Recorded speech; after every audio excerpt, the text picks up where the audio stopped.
l'identité dans l'enquête littéraire et je vais me concentrer sur Meursault contre enquête de Kamel Daoud, publié en Algérie en 2013 et en France en 2014.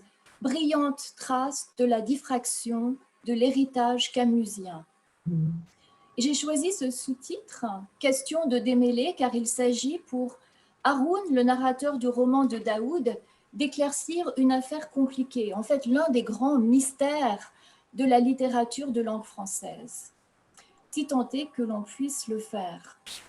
Donc démêler dans le sens de débat et dans son sens juridique, évidemment, puisque la contre-enquête s'appuie sur la contestation et consiste à réclamer justice, en l'occurrence à demander réparation pour l'Arabe tué dans l'étranger de Camus et, pire encore, pour le déni d'identité dont il est frappé.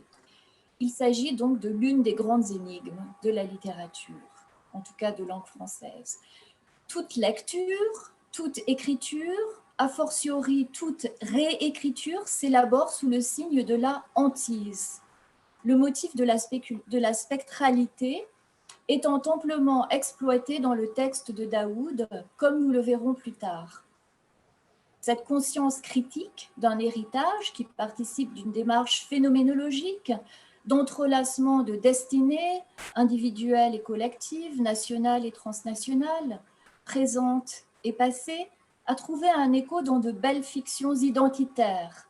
Le dernier été d'un jeune homme de Salim Bachi et aujourd'hui Meursault est mort de Salah Gamrich, dont l'admiration pour Camus s'accompagne d'un souci d'honorer leurs frères morts par le recours à une logique de déconstruction, reconstruction et de transfiguration.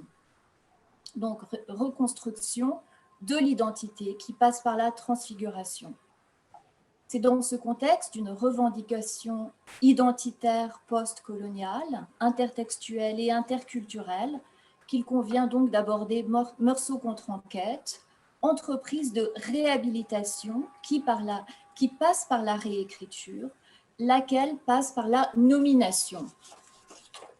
Si Meursault contre enquête renvoie directement à l'étranger, la situation d'énonciation tortueusement confessionnelle du roman monologué est empruntée à la chute. Frère de l'Arabe abattu par Meursault dans l'étranger en 1942, Haroun, un Algérien vieillissant et aigri qui mène une vie solitaire et happé par le passé, entreprend de raconter l'histoire de son frère, un doctorant de passage, 70 ans après cette mort, dans un bar d'Oran.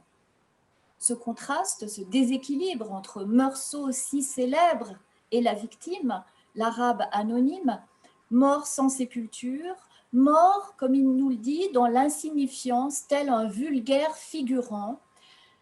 Donc, c'est ce que nous dit Haroun, d'une manière très très amère évidemment. Cette mort est ressentie comme une injustice. Le plus urgent, c'est de nommer Moussa, appellation arabe de Moïse, pour remédier à cette aberration intolérable.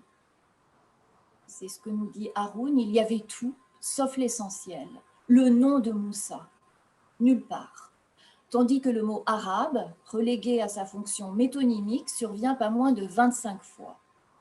On sait bien que la répétition vide est un procédé de l'absurde.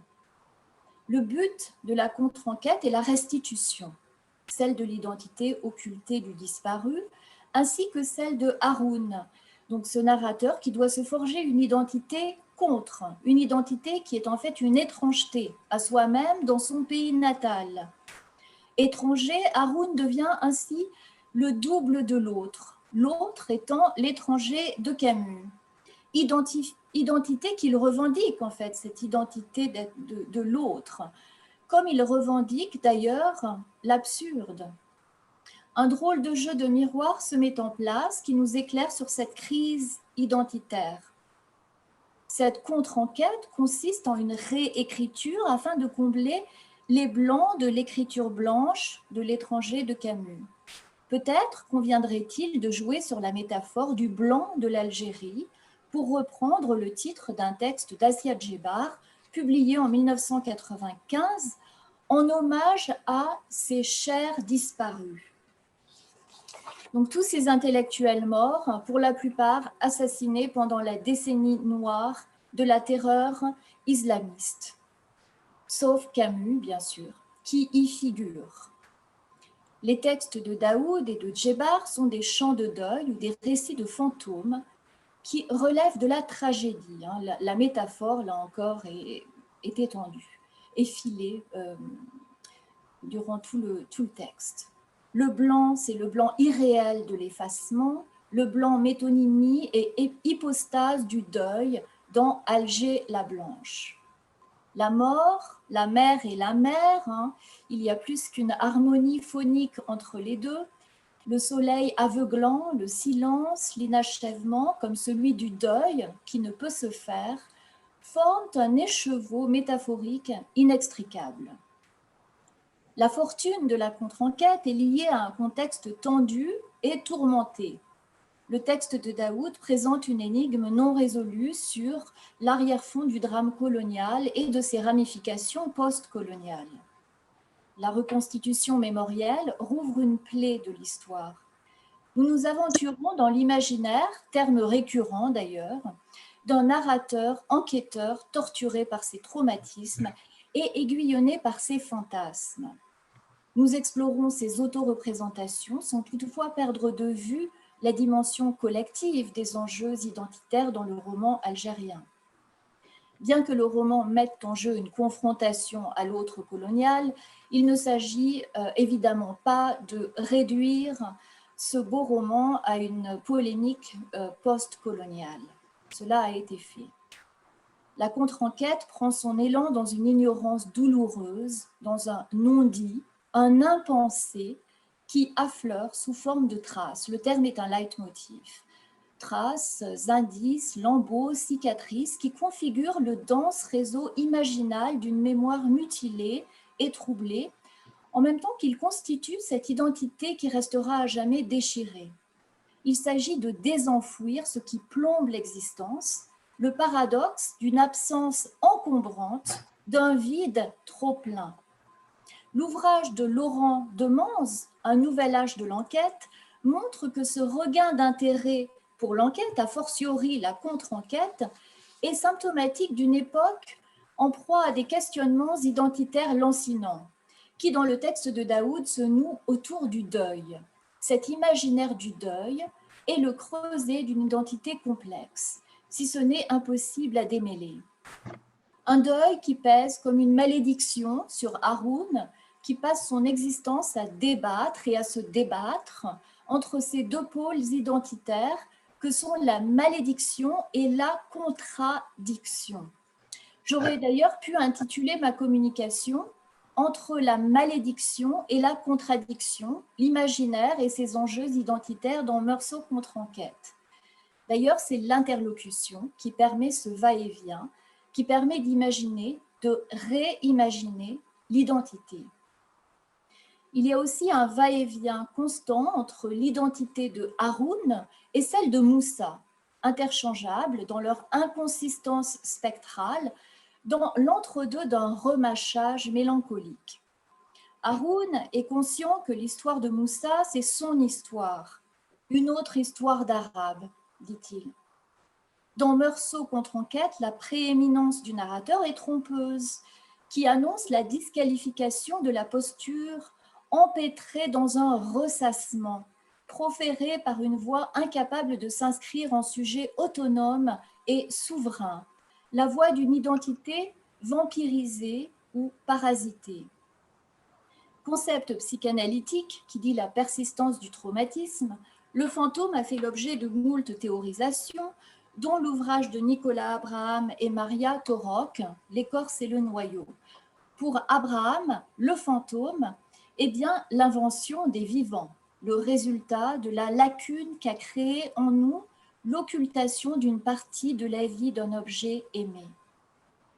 Ce que Lionel Ruffel appelle un imaginaire spectral s'est répandu dans toute une littérature de la dépossession ou de la disparition depuis les années 80, marquée par le retour de l'histoire et le retour du sujet.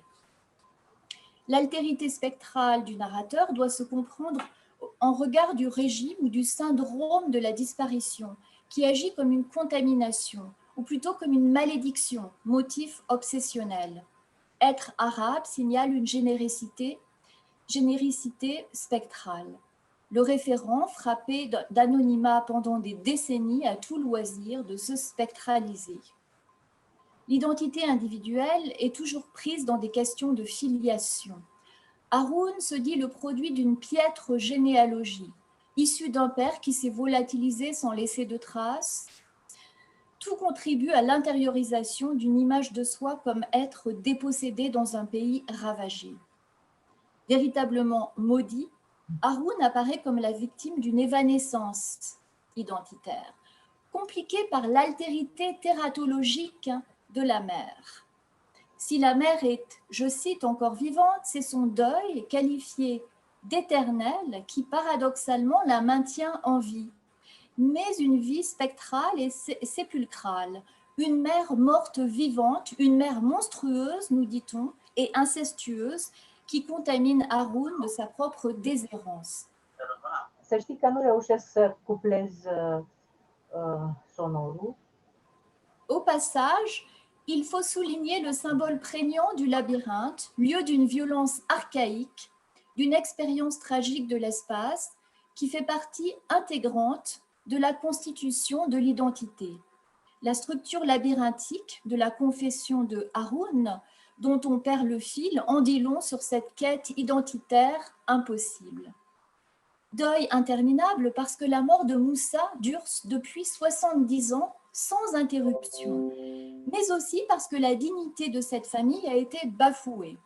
Insoutenable légèreté de cette identité décrite par Haroun. Arabe, je ne me suis jamais senti arabe, tu sais, c'est comme la négritude qui n'existe que par le regard du blanc. Dans le quartier, dans notre monde, on était musulman, on avait un prénom, un visage et des habitudes. Il y a bien cette vie face aux étrangers, aux roumis dans le lexique musulman, vie qui s'efforce de se hisser à l'identité, bien péniblement, comme en témoigne cette autodéfinition bien dérisoire. Célibataire, sombre et mutique, et lâche aux yeux des frères avec un F majuscule. Drôle de vie par procuration pour Haroun, dont la mère exige qu'il devienne Moussa. Enfant maladif, Haroun doit apprendre à refouler tous les désirs au point de nier son corps. Nul n'est besoin d'être psychanalyste pour exploiter la récurrence du fantasme de dévoration et de mendication, dont la description du besoin de dérober tout le sucre du coffre à provision pour prouver son existence à cette mère revêche. La mère castratrice ne se contente pas d'accabler Haroun du fardeau d'un deuil impossible, elle l'a aussi poussé au contre-crime vengeur en 1962. Il se sent condamné, un pas supplémentaire dans la malédiction. Sa vengeance même lui est déniée. Le dédoublement se radicalise, Haroun se retrouve face à lui-même et à son meurtre vengeur pour un jugement impitoyable. Pour sa défense imaginaire, il dit s'être enterré vivant afin que sa mère vive d'espoir. Ultime sacrifice, donc. Au fond, j'ai vécu plus tragiquement que ton héros, lance-t-il à son interlocuteur. Ce sujet pris dans une histoire toujours plus ou moins noire, de la tourmente coloniale à la dysphorie post-coloniale, qui frôle d'ailleurs la dystopie islamiste, a du mal à se sentir exister. Dans le magazine Le Point, Daoud évoque une mémoire dévorante, l'entrave paralysante de la mémoire et le trauma d'une guerre dont le souvenir est devenu une identité en soi. Le motif du deuil est indissociable des traumatismes de l'histoire qui se perpétuent, phagocytant l'identité individuelle dont il est la composante constitutive. Le motif éminemment symbolique et récurrent de l'abîme figure l'engouffrement identitaire. Dans l'imaginaire des libérateurs de l'Algérie, Moussa aurait pu devenir un martyr et Haroun un héros, mais il devient de plus en plus fantomatique comme son frère. s'est démêlé avec le Front de libération nationale pour avoir tué le français un jour trop tard montre bien que l'identité chez Daoud comme chez Camus n'échappe pas à l'absurdité. L'imaginaire déborde du format de la contre-enquête, aussi fructueux que soit ce schéma. Haroun lui-même en prend conscience lorsqu'il formule le vœu d'écrire un livre. Il ne s'agirait pas d'une contre-enquête sur le cas de ton Meursault, mais d'autre chose, de plus intime, un grand traité de la digestion. Serions-nous donc dans l'antiphrase? Non. Tout simplement dans la littérature, qui fait fi des catégories, qui cultive l'ambiguïté et le paradoxe, brouille les pistes et en mêle plus qu'elle ne démêle. La vérité est l'objet d'une quête qui n'en finit pas, forcément inachevable. On connaît la fortune du paradigme du « à ce qui n'en finit pas » pour reprendre le titre de l'ouvrage de Michel Deguy, sous-titré « Traîne ». Il y a bien contre-enquête, mais elle ne peut aboutir, sauf en tant que transfert imaginaire. Faire vivre Moussa après avoir été mort à sa place. La contre-enquête relève donc d'un régime qui serait celui du contrefactuel.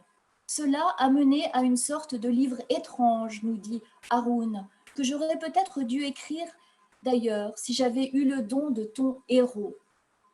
Haroun est lucide. Il s'est fait vampiriser par une mère dont la voracité vengeresse est semblable au tonneau des Danaïdes. La vie de Moussa se paye de la mort symbolique de Haroun.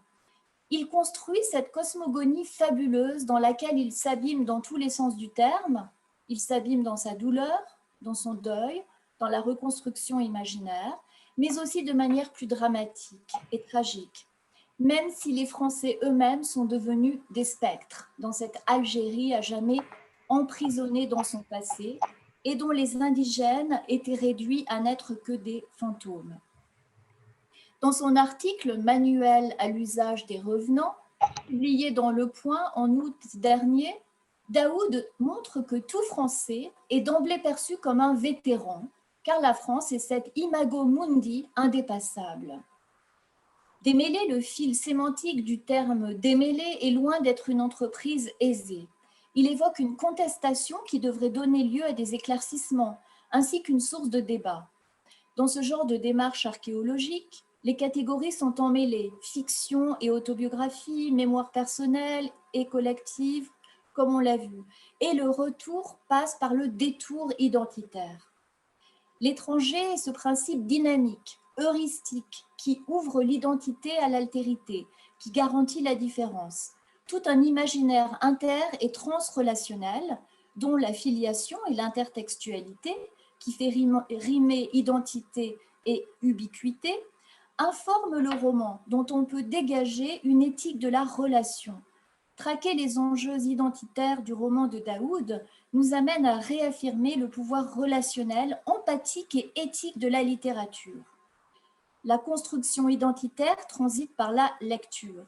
Dans l'Algérie des années 90, Daoud renie l'islamisme pour la littérature, pour une autre manière de construire le sens, pour un autre usage du mythe, pour une démythification au sens de démystification des mythes, pour une réactualisation, pour une libération qui a des répercussions identitaires, car pendant la décennie noire, le Front islamiste du salut s'était assuré le monopole de l'identité musulmane, décrétée seule et unique identité légitime, niant la diversité ethno-culturelle, berbère, arabe, romaine, turque. Nouvel essentialisme, nouvel enfermement, après celui de la domination coloniale. La conversion daoudienne de la religion à la littérature retrace la métamorphose d'un goût pour le mysticisme, car Daoud croit au mythe. Dans ce texte palimpsestique, l'intertextualité est l'un des avatars de cette altérité polymorphe, métissée. C'est bien là la fonction des arabismes. Daoud entreprend de subtiliser les mythes, de les revivifier, de les délocaliser afin de réimaginer l'identité. Texte sacré, récit des origines, mythe, tous s'y côtoient, incarnés par Aaron, Moïse, Myriam, Abel et Caïn, mais aussi Robinson Crusoe. Toutes ces sources qui participent d'un brassage onirique, fantasmatique, atemporel. D'ailleurs, la tradition mythique de la Robinsonade et ses variations chez Tournier, Chamoiseau, Coetzee est issue d'un conte arabe du XIIe siècle, occulté lui aussi. Le Coran et les Mille et une nuits ne sont en fait que la partie visible de cet iceberg intertextuel. C'est par l'autre que l'on construit son identité. Il convient de rappeler que c'est la lecture de Camus, en fait, et la découverte de l'absurde qui déterminèrent le changement de cap pour Daoud. L'altérité est polymorphe, la conversion de Daoud est un hymne à la vie, ce qui nous renvoie aussi à Camus. Justement, pour contrebalancer la triade infernale de la mort, de la mère et de la mère, il y a l'amour et l'amour de la vie. Celui de Maryam, donc l'amour de Maryam, cet autre qui introduit Haroun donc, au roman de Meursault, l'autre, intitulé L'autre, Maryam qui aurait pu sauver Haroun. Maryam, cette jeune doctorante qui fait irruption dans sa vie comme un rayon de soleil trop brutal. Maryam qui enquête sur l'arabe pour les besoins d'une thèse sur le roman de Meursault est la première à prononcer le nom de Moussa. Elle le ressuscite en un speech act ironique qui renforcera la fatalité qui pèse sur Haroun. Principe vital, Maryam est décrite comme un soleil candide et incandescent. Par la grâce de l'oxymore, la candeur atténue la solarité. Haroun dit aimer et haïr Maryam dans un passage qui met en œuvre un renversement ironique de l'étranger, puisqu'elle a perturbé son équilibre. Incarnation sensorielle paroxystique, synesthésique, elle est l'antithèse de la réalité mortifère dans laquelle se débat Haroun. Elle est l'incandescence, le désir, la rêverie, l'attente, l'affolement des sens. C'en est trop pour Haroun. La passion de Haroun pour Maryam relève de la fascination qui court-circuite la conscience par son intense réceptivité. Le motif obsédant de l'incandescence, qui symbolise le scandale de l'épanouissement de la chair au soleil, toute une phénoménologie scandaleuse du corps et de la sensualité, en fait une hallucination. L'imaginaire de la perte engloutit jusqu'à la moindre promesse de bonheur et la moindre lueur d'espoir. Il semble que tout soit voué à la perte, qui serait l'alpha et l'oméga. Maryam représente un idéal inaccessible. Elle bascule ironiquement dans le régime spectral du « ce qui aurait pu être ». Maryam ne surgit que pour aiguiser le manque. Dispositif narratif ingénieux qui instrumentalise Maryam, belle et rebelle, emblème d'une féminité libérée, transgression suprême et suprême ironie d'en faire une créature si magnétique, mais énigmatique. Haroun ne vit véritablement que dans les moments qu'il passe avec Maryam, dans ses intermittences du cœur. Cet amour contraste avec les modalités dégénérescentes du corps, mort, spectralité, maladie, vieillissement. Haroun est écartelé entre le monstre nyctomorphe qu'est sa mère et le sensualisme lumineux, bénéfique et purificateur de Maryam. Elle incarne une promesse de vie, une vie qui, on l'imagine, sera niée par le sexisme. Elle aurait pu fournir à Haroun un surplus d'identité. Sa beauté le harponne de sa possibilité de vie, mais elle s'avère être une chimère. Le motif insistant de l'incandescence la désigne comme un mirage, providentiel seulement au conditionnel passé. Maryam ne peut exorciser Haroun prisonnier de sa spectralité. L'ironie ultime veut que le coup de foudre soit vécu comme une malédiction. Retour à la case départ. Haroun oscille entre l'épreuve de la perte et du manque d'une part et l'ivresse de la transgression, l'hédonisme subversif de l'alcool et de l'amour, d'autre part, qui est une autre perte. Il incarne une condition humaine ambivalente, en porte-à-faux, et pour qui la parole est vitale et l'imaginaire un palliatif. Il met toute son énergie créatrice à transformer un fait divers de 2 paragraphes en une tragédie décrivant la Seine et la fameuse plage, grain par grain. La réhabilitation de Moussa passe par l'étayage imaginaire contre une réalité perçue comme un affront et un outrage, car incapable de restituer, au sens éthique où l'entend Dominique Viard, la vérité de son frère. Cruelle déception et amertume de Haroun qui croyait en lisant l'autre retrouver toute une phénoménologie qui aurait pu lui rendre les derniers mots de mon frère, la description de son souffle, ses répliques face à l'assassin, ses traces et son visage. Or, rien. Donc, il entreprend de faire vivre Moussa, puisqu'il a endossé son identité, en fait, au péril de sa propre identité.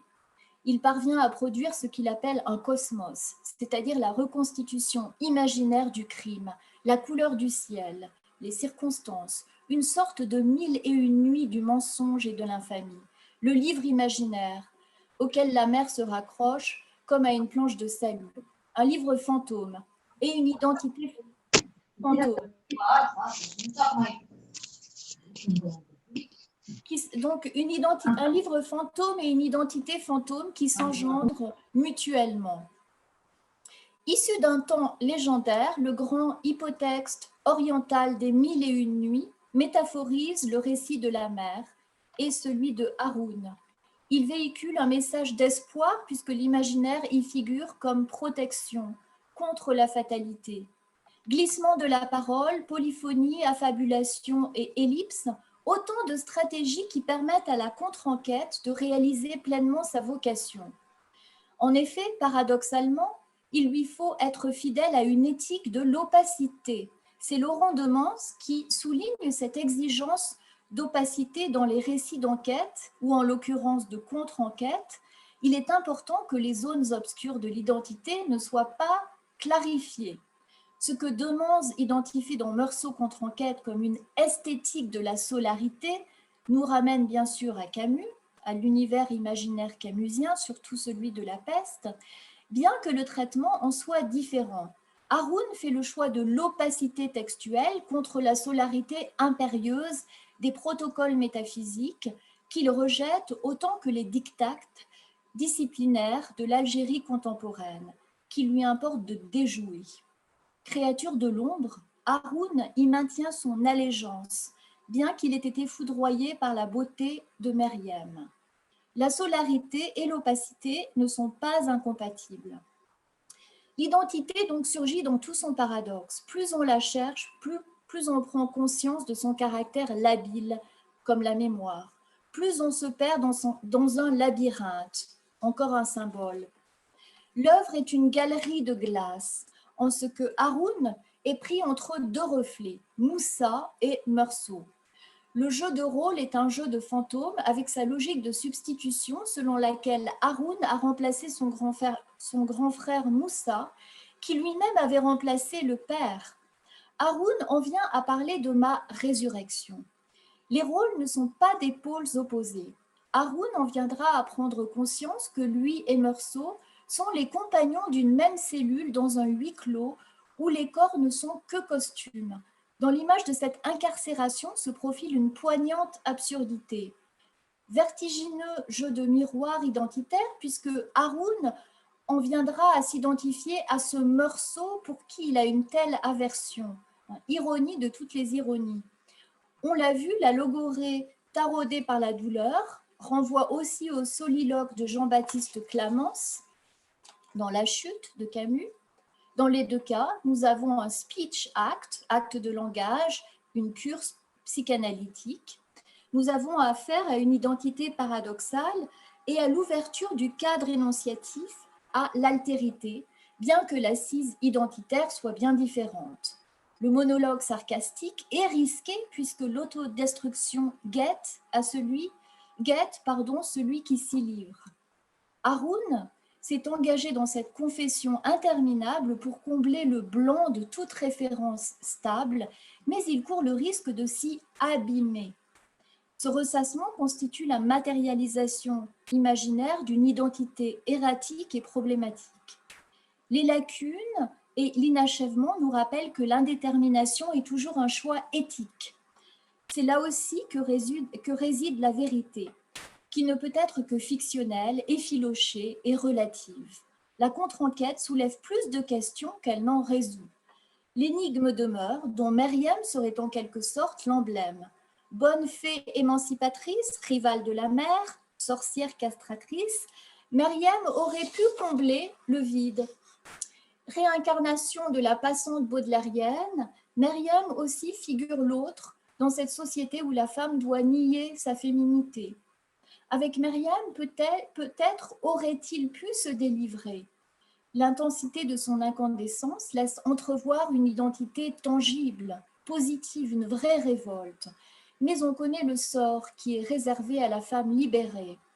On ne saura jamais ce qui est advenu de cette créature de rêve. Peut-être même n'est-elle en fin de compte qu'un rêve, qu'un autre fantasme. Après tout, nous n'en sommes pas à un fantasme ou un fantôme près. Tout passe et pourtant il y a quelque chose qui ne passe pas. Telle est la définition du deuil donnée par Michel de Guy, d'où le ressassement. Daoud trouve la solution dans la transfiguration imaginaire, dans une éthique du questionnement et un questionnement éthique qui s'oppose aux réponses toutes faites ou aux identités figées de la victimisation. On aboutit à une identité en question, au singulier comme au pluriel, paradoxale, contre la doxa. Il n'y a d'issue que dans la contradiction. La voie poétique du ressaisissement est celle d'un sujet parlant qui échappe à la malédiction par la contradiction, même s'il s'agit plus d'une dialectique que d'une métamorphose à proprement parler. La littérature se doit de cultiver l'ambiguïté contre les discours simplificateurs, forcément dangereux. Dans le sillage d'Amin Maalouf, Daoud n'a de cesse de fustiger tout réductionnisme identitaire d'appartenance nationale, ce que Maalouf nomme identité meurtrière, en fait. Meursault contre enquête promeut donc une conception de l'identité interculturelle, une conception qui sache gérer l'altérité. La notion même de contre-enquête est sous-tendue par le dialogue. Si nous arrivons à un éclaircissement, celui-ci porte sur la fonction de la littérature, en particulier au regard de l'altérité et de l'alternative qu'elle propose. La question de l'autre se pose avec acuité chez Daoud, qui aime à affirmer « ma légitimité passe par l'autre ».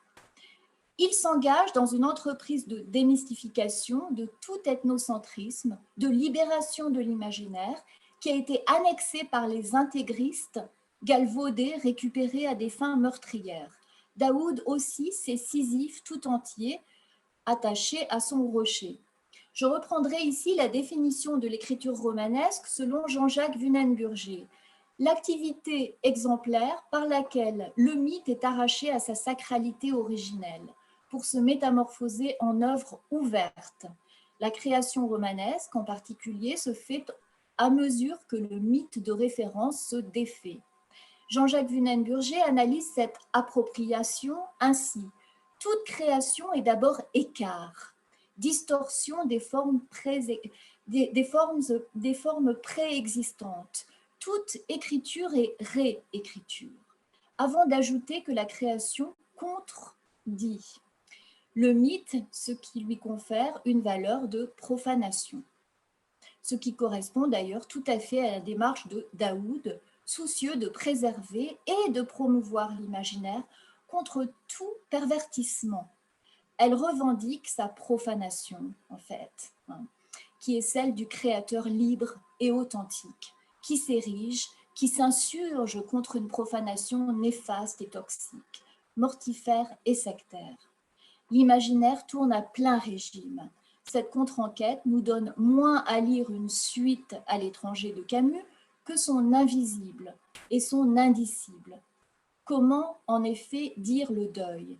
Dans l'optique du concept camusien de révolte créatrice, il nous importe de promouvoir le rôle de l'imaginaire dans la quête de la vérité. L'absurde jamais ne se conçoit sans la révolte. La contre-enquête est avant tout une quête identitaire, à tendance autobiofictionnelle, poursuivie par Haroun, certes, mais aussi par Daoud, qui le relance d'un texte à l'autre. C'est bien l'imaginaire comme réseau touffu qui permet d'approcher au plus près la vérité. Si l'imaginaire est le point névralgique, pour ainsi dire, de cette herméneutique littéraire, c'est parce qu'il constitue l'agentivité, agency, limitée de Haroun, mieux assumée, parce que plus aisée, de Daoud, au-delà même de l'universalisme auquel il aspire, lui qui diffère de la littérature pour échapper au national. Entre les ténèbres de l'intégrisme et du terrorisme révisionniste, et la tyrannie d'un rationalisme tout aussi mortifère que l'absurde, dont il est censé nous préserver, l'imaginaire est une traversée ou une dérive salutaire. Je vous remercie.